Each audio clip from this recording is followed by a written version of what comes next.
Some of the most important and impactful moments in anime are the times we lose some of our favorite characters. Killing a character can be monumental for shifting the tone of a series, adding motivation, progressing the stories, or just general character growth for those close to them. However, when it's used poorly, it can be devastating for both the characters themselves and for the story at large in some very interesting ways. So, just as last time where we talked about how to write women in anime, today we're going to cover how to write deaths. And of course, if you missed the video discussing women in anime, you should definitely check that one out after this one. If you've been enjoying this kind of look into how some of your favorite series are structured and written, and you want to see more, remember to leave a like and drop a comment down below. It's the best way to let me know that you want to see more of the series, and it really does help with the YouTube algorithm. And of course, you can remember to subscribe so that you can see more as soon as they come out. Finally, this video will definitely contain some spoilers as we are talking about character deaths, so please proceed with caution. Now, let's work our way up from forms of killing characters that I think are absolutely terrible to ones I think are absolutely brilliant. To start things off, a few kind of deaths that I want to talk about are ones that just don't matter, happen randomly, are predictable, ruin the trust a viewer has in the series, or are the result of a Deus Ex Machina. Each of these has their own issues with them, but to me, the latter two are probably the worst. But I think that I want to start with the deaths that don't matter, so specifically we're going to be talking about Dragon Ball here. And before I get too many comments, yes, there are deaths in Dragon Ball which have a ton of emotional weight behind them. Piccolo sacrificing himself to protect Gohan, or more famously maybe Vegeta's sacrifice, and yeah, these two function extremely well to make the audience emotionally involved, and I know a lot of people who even cried at the Vegeta moment. However, looming over the deaths of every single death in the series is one massive green problem. That being that anyone can be revived with the dragon. For the 10 of you out there who have never watched Dragon Ball, by collecting these 7 Dragon Balls, people can make just about any wish that they want, including bringing back the dead. And this doesn't even have to be one individual in most cases, as it can be used to build a new planet if one is destroyed, or revive all the people killed by Frieza or Boo, or even bring back universes which have been wiped out of existence. If you want to talk about removing the importance of a death, this is probably the best way to make that happen, because how is any death supposed to be meaningful when everyone gets multiple chances at life, even on a global, or in special cases, universal scale? Even if we just look at Goku. Goku dies in the 5th episode of Dragon Ball Z, when he holds his brother Raditz for Piccolo to kill. However, by episode 21, he is already revived. It doesn't really matter that he died because he gets a second chance. But this time, for sure, it is his last chance at life because the dragon can't wish him back anymore. But then after he sacrifices himself to take away the exploding cell, Old Kai gives his life to bring Goku back for a 3rd life. But then Old Kai is just revived with the Dragon Balls. Someone else, mind you a Kai, but still, can just give up their own life to give someone else a new chance at their own life. Then that other person could just be brought back by a wish, making the whole thing meaningless. And this gets even worse in Dragon Ball Super, where we see him die another 2-ish times. First, when Hit kills him, but Goku sends a ki blast into the air that lands back on him and brings him back to life, I guess? You can't see it, but my script just has a line full of question marks here. And the second time is when Jiren redirects the Spirit Bomb back at Goku, and we're told that his energy completely vanishes with no trace. But then he just shows up shortly after and is now able to go Ultra Instinct. Like, I know it isn't a true death, but it is presented as one. It's just to the point where deaths don't matter in the series. If the writer wants to bring someone back, they either can already do it, or will invent a new way to do so, which means that no sacrifice in the future, or just general deaths in the series, will ever hold any weight. In a similar vein, we have Fairy Tail. Again, before the Fairy Tail fans attack, I love Fairy Tail. It even has one of my favorite moments of all of anime. However, with that said, good God, does Fairy Tail have a problem with death? While it won't be the focus of this section, we see Makarov try to sacrifice himself for his guild several times. We hear that he's going to die or has died, and then he's just fine shortly after. Which, after the first time, was a relief, but by the 3rd time that it happened, it felt like I was expected to fall for something that I'd seen before. Makarov's deaths are the very essence of the fool me once, shame on you, fool me twice, shame on me phrase, and it takes so much away from what would be great moments otherwise. The moment that I really want to focus on, though, is one which entirely shook my very trust in the series in general. Ultir is my favorite character in the series, and she's this tragic villain who decided to take steps to work towards redemption. And in a moment where all hope seemed lost, and many, and I mean many, of the Fairy Tail members had died, Ultir uses her time magic to pay with her own life to turn back time. We see her body start burning away, and after we see her life literally get drained from her, she is left charred and on death's door. She looks back at the giant clock behind her to see that the entire value of her life was only worth a single minute as she collapses, not knowing that that minute of foreknowledge was enough to save every Fairy Tail member who had died otherwise. Meaning Ultir dies thinking that she traded her life for nothing in what is possibly one of the most tragic moments in anime history. Or it would be if she hadn't managed to survive, albeit she did become an old woman as a result. She learns of how she made a change for Fairy Tail, and we get this incredibly heartfelt moment where Grace still recognizes her despite her new age. And I'm gonna be honest, this moment breaks me every single time I watch it, but it does completely devalue the death that we just experienced. Yes, she is an old woman, but all of the emotions we just felt when watching her die were now hollow. The tragedy was for nothing. Again, it is horribly sad and it makes you feel some powerful things, but the fact that she lives just reaffirms all of the feelings that no one ever dies in Fairy Tail, no matter the situation. And if you look at the story as a whole, that just really does feel like the case. Throughout all of Fairy Tail, there are only a few deaths within the guild. Mavis, who should have been dead a long time ago, Makarov gets revived, and I guess maybe alternate future Lucy counts here, but does that really? And that's kinda it. And when we have a series that pulls a lot of emotional punches in the form of sacrifices, it can just make these scenes feel really flat when they otherwise wouldn't. If there was a moment, hypothetically, where Natsu has to sacrifice himself for Lucy, and the entire arc's weight is now on this moment, it doesn't work because I know both of them will make it out alive. The important part of a sacrifice is the sacrifice part, and if you take it away, you're just left with nothing. Similar to knowing deaths won't happen, we also have deaths that are predictable. And that brings us to JoJo's Bizarre Adventure. In nearly every single JoJo series, with the exception of Part 4, we are more or less going to have one member die along the way, and then in the final episodes of that series, we're going to have about 70% of the remaining JoBros die as well. Don't get me wrong, for the most part these deaths are still very impactful and hit hard, but when you go in expecting half of the team to die in the last few episodes, it just kind of ruins the feeling of shock that would have happened if you didn't have that expectation. It's almost like being told the plot twist to a movie before you watch it. I've never watched Star Wars, but I know the Vader spoilers and all the other spoilers, so there's no real way that those scenes will hold the same weight that they would if I went in without that knowledge. Honestly, a part of Diamond is Unbreakable that surprised me is that it didn't fall into this cycle. However, by the time we get back to Golden Wind, we were back into the usual swing of things. Now, we've covered deaths that don't happen, and we've covered predictable deaths. Now, on the other hand of the spectrum, we have Akame ga Kill, which, if you know anything about this series, you know that deaths are kind of excessive and a bit gory. Our core party, the Night Raid, consists of 8 members and their leader Najenda. The story in the anime effectively begins when Bulat dies and Tatsumi inherits his ability in Curcio. Then things chill out for a little bit before we find out that Chelsea, one of the other members, has been brutally murdered, torn apart, and her head has been put on a pike. Which, let me check my notes here, is a lot to deal with.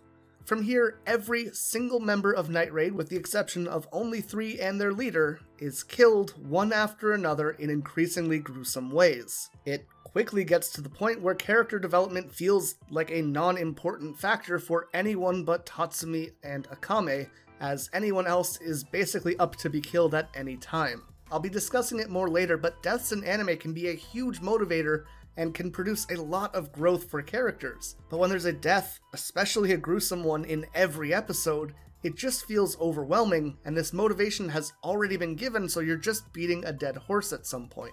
I'm not saying that no one should have died in this series, but the over-the-top rapid-fire deaths that are in your face is just too much to deal with. A series that I think did this much better was definitely 86, at least in the first season. Again, this series sees most of its core cast dying in its first season, but I think that it does this in a better way because of the core themes of the show and the visual aesthetic, as well as how the atmosphere within the show lends itself to character deaths in different ways. While 86 sees even more characters dying than Akame ga Kill, it never puts on a show of it.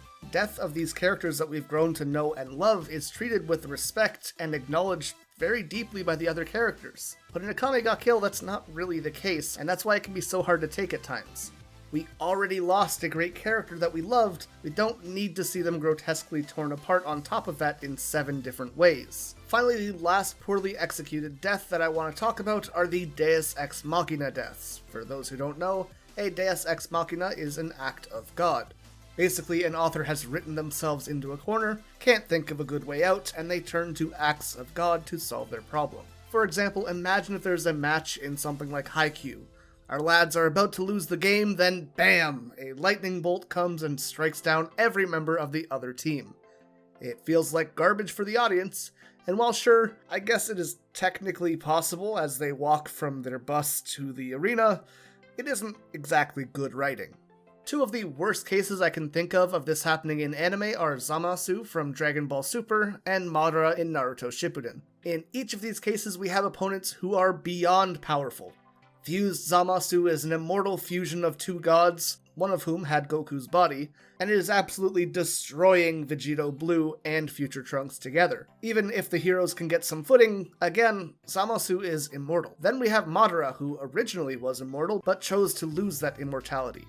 Which, while it is a little bit silly, it is in line with the character, so I don't mind it at all that much.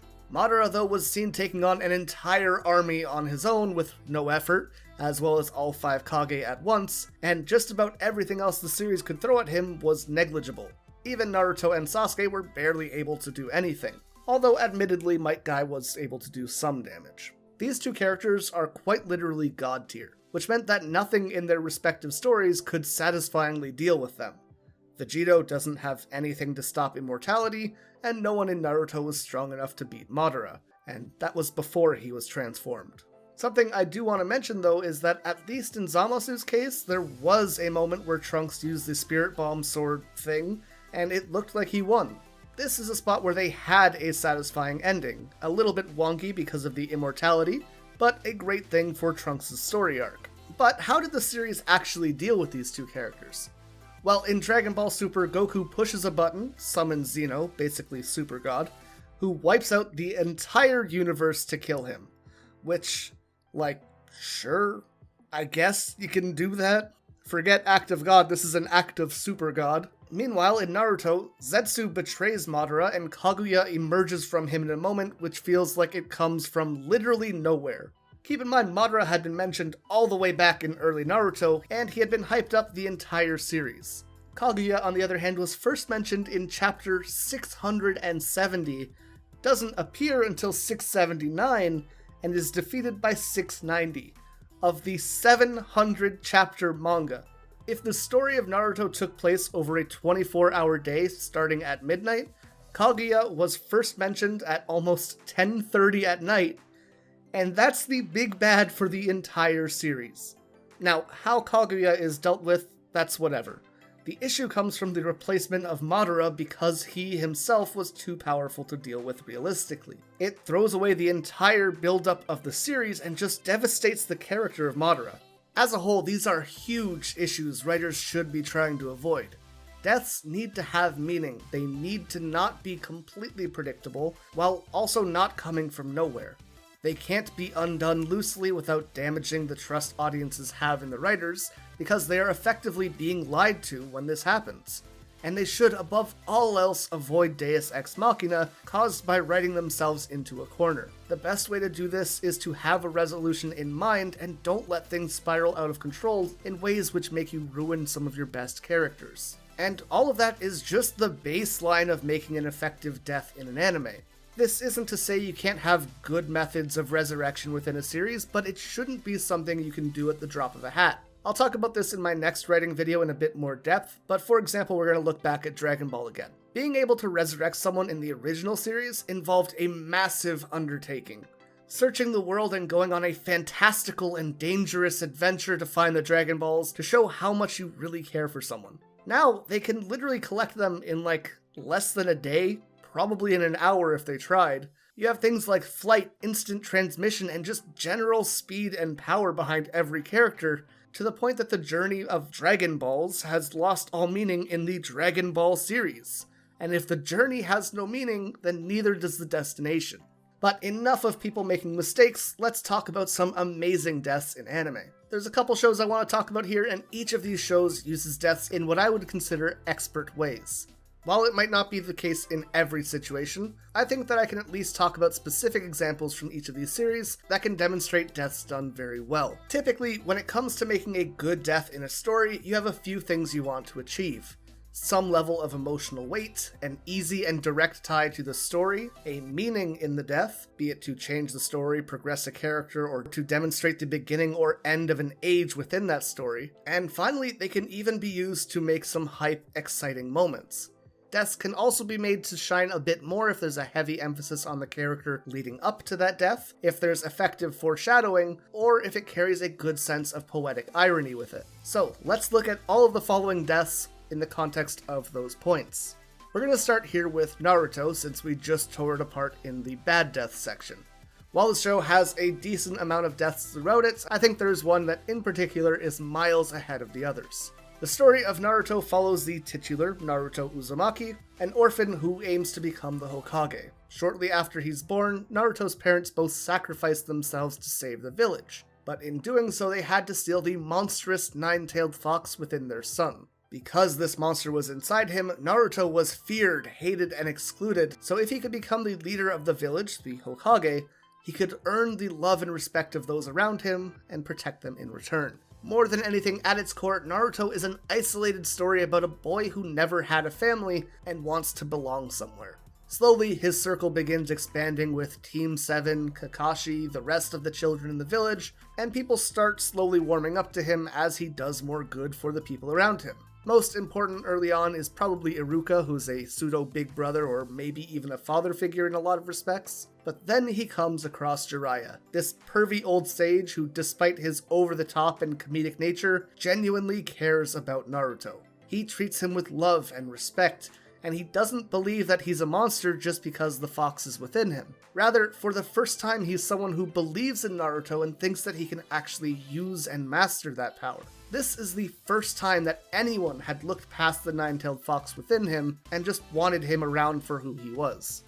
As the story continues, we find out that Jiraiya was also Naruto's father's mentor, and we even learn how Naruto was named after the protagonist in Jiraiya's book. It's incredibly wholesome, but then we have Jiraiya's other student, Nagato, or Pain. Much like Naruto, Nagato was an orphan, having seen his parents killed by the Leaf Village during a war and eventually forming a relationship with Jiraiya, who gave him a second chance at happiness and at family. However, Nagato's journey followed a very different path than Naruto's. He was manipulated by Zetsu and Obito, he watched his best friend die, and he quickly began to believe that pain was the only universal truth, and only by feeling pain could people understand each other. An eye for an eye might make the whole world blind, but in Nagato's mind it also spread empathy and understanding. Jiraiya's character laid in this incredibly interesting crux within the series.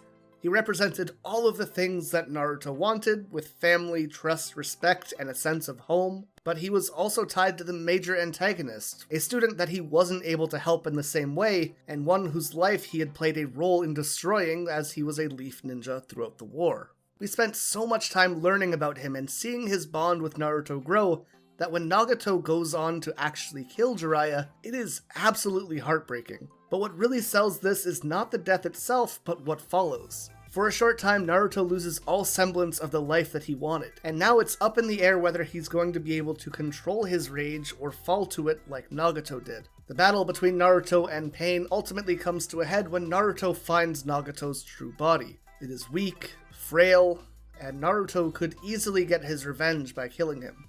But instead he chooses not to. He shows the love and compassion that Jiraiya had showed and entrusted him with, carrying on his spirit. It is a beautiful moment of passing on the torch to the next generation, and it's a moment that is entirely filled with hope, which followed one of the most depressing points in the series.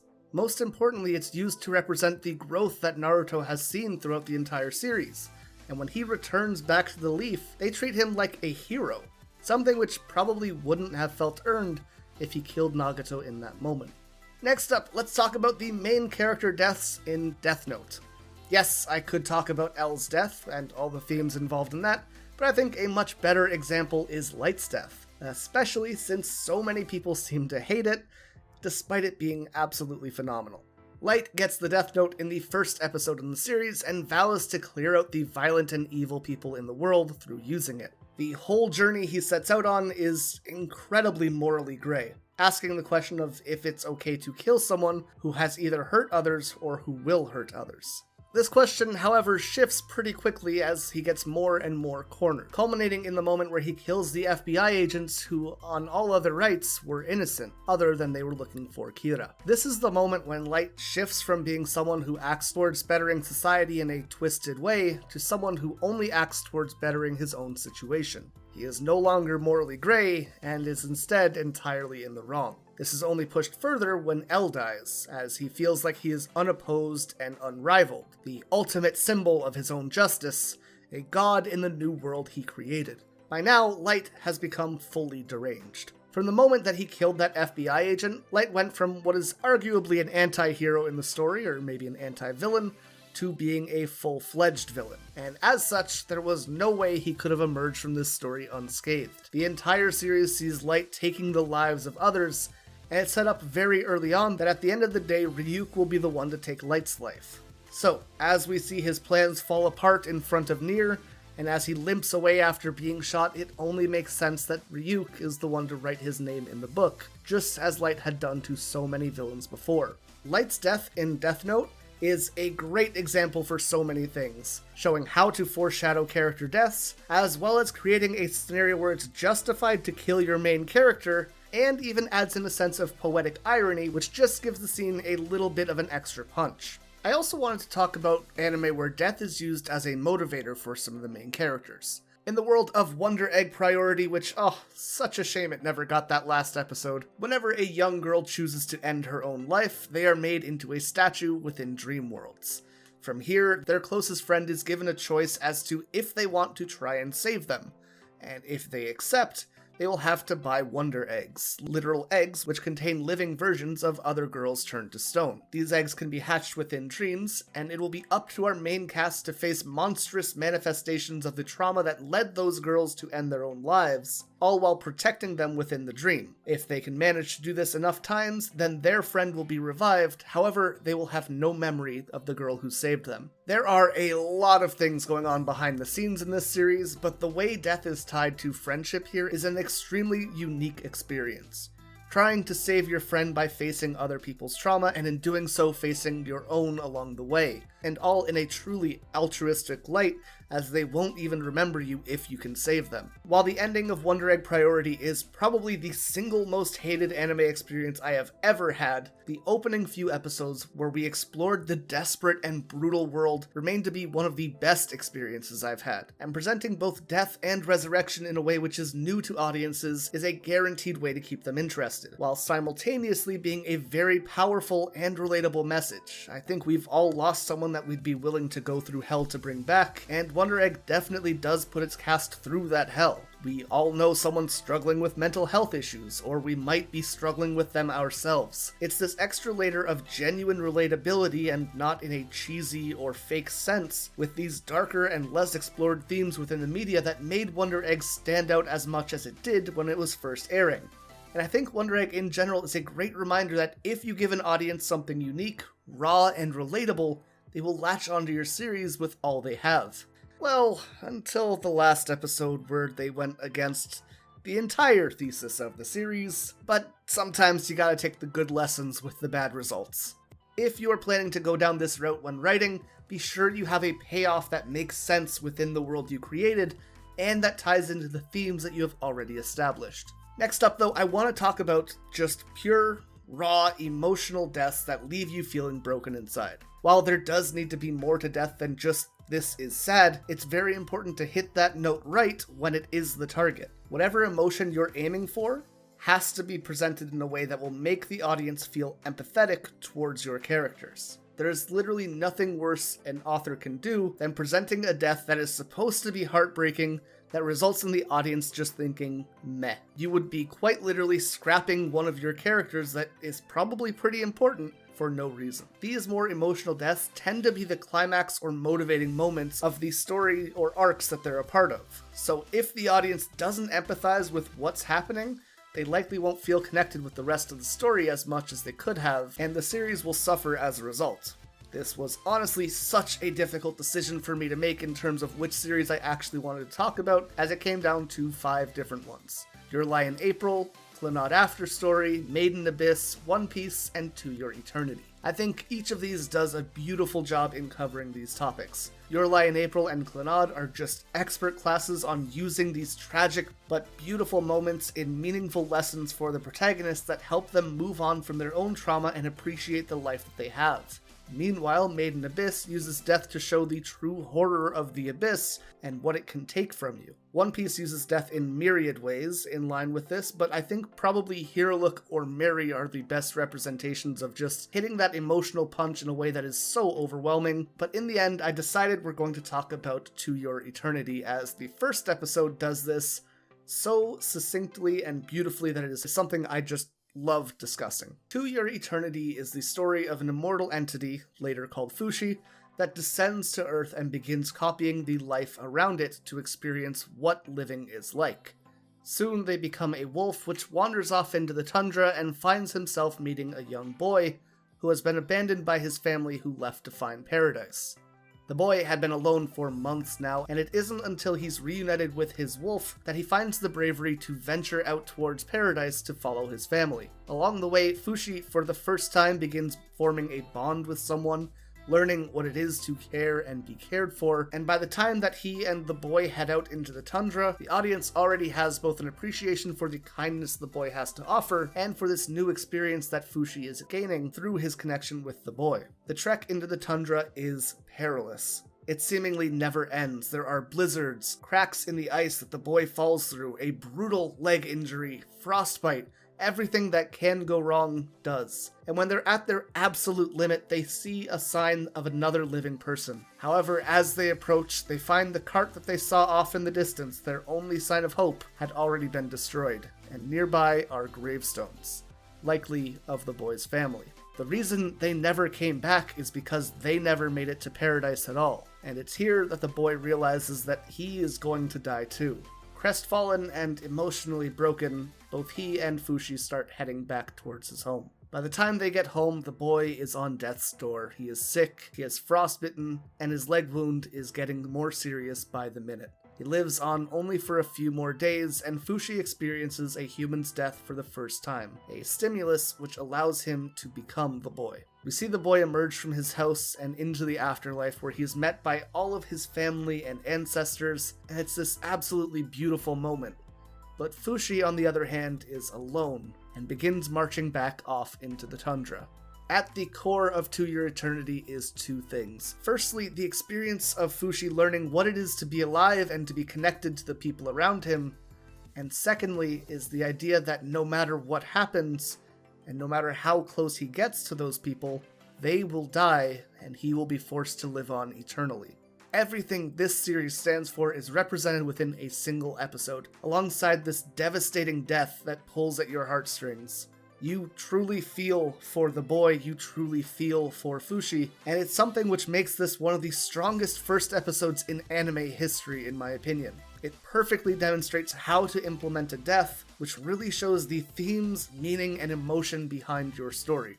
And finally, the last series I want to talk about uses deaths as a signifier for a new era. Yes, it uses them in other ways as well, but there are two moments in the series which perfectly demonstrate how to pass the torch and ignite the next generation of characters. On top of this, these are not sad moments. Yes, it is unfortunate that we lose these characters as they are phenomenal, but these are moments of hope and excitement, which is such an interesting perspective for a death of a character to give off. These moments are so fantastically exciting that one of them involves one of the most famous lines in anime history that not only marked the beginning of a new age within the story itself, but also within the history of anime and manga. Wealth, fame, power. Gol D. Roger, the king of the pirates, had attained everything this world had to offer, and his final words drove countless souls to the sea. One Piece is the story of pirates racing to the end of the world because as he was being executed, the king of the pirates called out that if anyone wanted his treasure, all they had to do was go out and find it, igniting the era of pirates. Naturally, this story follows Luffy, who is on his journey to find the One Piece and become the next king of the pirates, which sets in place this huge emphasis on dreams within the series as a whole. Each member of the crew has this enormous dream that, if anyone looked at them, would think they were crazy. Meanwhile, those who oppose dreams often end up in the villain roles for the series, most blatantly and in your face with Bellamy on Jaya. And as we progress closer and closer to the New World and the second half of One Piece, there's this growing idea in the populace about Gol D. Roger being a liar who had been making things up from the beginning. And that brings us to Whitebeard. Roger's rival, the strongest man in the world, an emperor of the sea who acts as a guardian for islands all over the world, and who led an attack on the world government at Marineford to save Ace. To many people in the world, he was considered a savior, and to others, he was considered a demon. However, one thing everyone in the world agreed on is that he was to be respected. And all of that leads us to his death. After an insane battle where he fought all 3 admirals along with their massive army, and then was attacked by all of the Blackbeard pirates at once, he never once fell, nor did he run away. And with his last breath, Whitebeard would yell as loudly as he could for all the world to hear, "The One Piece! The One Piece is real!"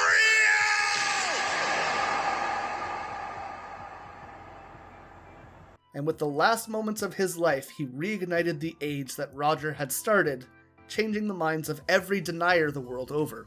And just as the inhabitants of the world of One Piece would now believe that Roger was serious when he said the One Piece was out there, so too does the audience now have a sign that the story is getting serious as they enter the New World. A new and rejuvenated age of piracy was about to begin, marked by the death of this now legendary figure. One Piece builds up a fantastical figure to first introduce the idea of the One Piece, and then introduces Whitebeard, one of anime's biggest badasses, to follow in his footsteps. There are very few deaths in anime that bring this level of hype to a series. Yes, it is easy to make a death sad, but to make one exciting, powerful, and inspiring is another beast entirely. And that is what makes these deaths special. And I think that kind of runs through all of my thoughts on how to use deaths in anime, along with some of my favorite examples of them. I think the most important thing when it comes to killing a character, along with anything else in writing, is that you want to make sure you are working within the themes that already exist in your story. A death that doesn't belong is always super off-putting. Beyond that, a death needs to be meaningful. It can't just be wished away in the next minute, or it makes the series as a whole lose its stakes, or even worse, loses the trust that the audience has placed in that series. As long as those markers have been hit, I think that there's nearly a limitless potential for options to follow through with, though. You can make deaths inspirational, use them to build up characters or to signify a turning point in the story. You can use them to break people's hearts, to show a character's growth, or to launch your story in a direction that people would have never thought possible otherwise. While I didn't talk about it in this video, I don't exactly think that people watching Gurren Lagann would have ever thought that Simon would be the main character, at least in the way that things happened. Deaths, when utilized effectively, can turn a mediocre series into one which stands head and shoulders above all others in its genre. But those are just my thoughts, and I would love to hear yours on the topic. What are some of your favorite and least favorite deaths in anime, and why? Be sure to let me know in the comments. You can also leave a like and subscribe to the channel to make sure you don't miss any of these videos in the future. And of course, if you missed the video last time about women in anime, or the first video in this series talking about story structure, be sure to go check those out after this one. Finally, you can also follow me at AxelBeats on Twitter and Instagram, but with all of that being said, thank you all so much for watching, and until next time, I hope you all stay excellent.